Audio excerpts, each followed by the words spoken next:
शैतान बाज लोगों के जहनों में ये वसवसा डालता है कि मैं तो दीन के करीब हो रहा हूं, अल्लाह के करीब हो रहा हूं, और मुझ पर आजमाइशें क्यों आ रही हैं। सुनो सुभान अल्लाह, अल्लाह के हबीब अलैहिस्सलातु वस्सलाम की क्या शान है। आला हजरत ऐसे ही नहीं कहते कि मैं निसार तेरे कलाम पर मिली यूं तो किसको ज़बान नहीं, वो सुखन है जिसमें सुखन ना हो, वो बयां है जिसका बयां नहीं। मेरे आका ने कमोबेश 1450 साल पहले ये मसला सॉल्व कर दिया।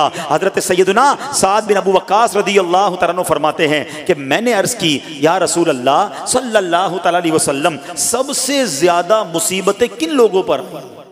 गली मुका दी ना, पंजाबी में कहते हैं ना, गाली बात ही खत्म कर दी। हुजूर ये बताएं सबसे ज्यादा मुसीबतें किन लोगों पर आई? प्यारे आका ने फरमाया अंबिया पर। अल्लाह अकबर, अल्लाह के सबसे करीब तो अंबिया है ना, अंबिया पर, फिर उन लोगों के बाद जो लोग बेहतर हैं, फिर उनके बाद जो बेहतर हैं। सुनो अब अगला जुमला, बंदे को अपनी दीनदारी के एतबार से मुसीबत में मुब्तला किया जाता है। अगर वो दीन में सख्त होता है उसकी आजमाइश भी सख्त होती है, अगर वो दीन में कमज़ोर होता है तो अल्लाह अज़्ज़ व जल उसकी दीनदारी के मुताबिक उसे आजमाता है। बंदा मुसीबत में मुब्तला होता रहता है यहाँ तक कि उसके दुनिया में ही उसके सारे गुनाह बख्श दिए जाते हैं।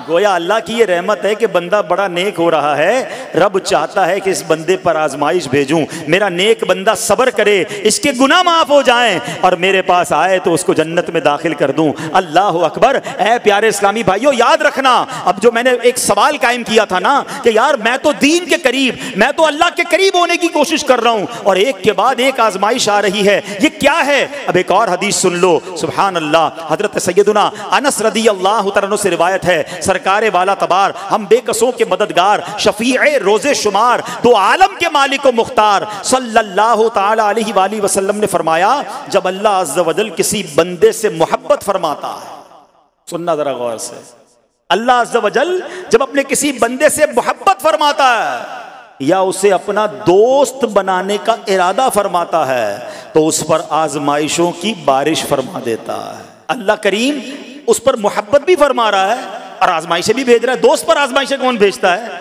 दोस्त को तो राहतें डाली जाती हैं। हाय हाय, अब यही तो इम्तिहान है, यही तो चेक है। सुनो, नबी पाक फरमाते हैं जब अल्लाह उस पर आजमाइश भेजता है ना, वो बंदा अपने रब को पुकारता है, ऐ मेरे रब अज़्ज़ व जल, तो अल्लाह फरमाता है मेरे बंदे तू जो कुछ मुझसे मांगेगा मैं तुझे अता फरमाऊंगा, तू तो जल्द ही तुझे दे दूंगा और इसे तेरी आखिरत के लिए ज़ख़ीरा कर दूंगा।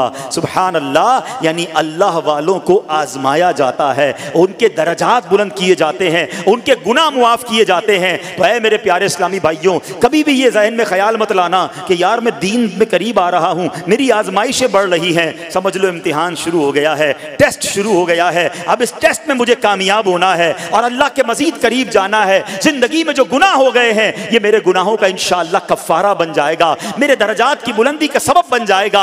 अल्लाह से अर्ज करना, ऐ मौला मैं तेरी रिजा पर राजी, मैं तेरे फैसलों पर राजी, अब तक जो दिया था तूने दिया था, ये सब कुछ तेरा है। ऐ रब जब तू वापस लेगा मैं इस पर राजी। जब ये साबित कदमी नसीब हो गई फिर देखो गैब के खजानों से कैसा आपके दिल पर सकीना उतरेगा, फिर कैसा आप पर रहमतों का नुज़ूल होगा। तो ऐ मेरे प्यारे इस्लामी भाइयों, मुसीबतें आ चुकी और आने भी वाली हैं, पहले ज़हनी तौर पर तैयार रहना, मगर सब्र करना।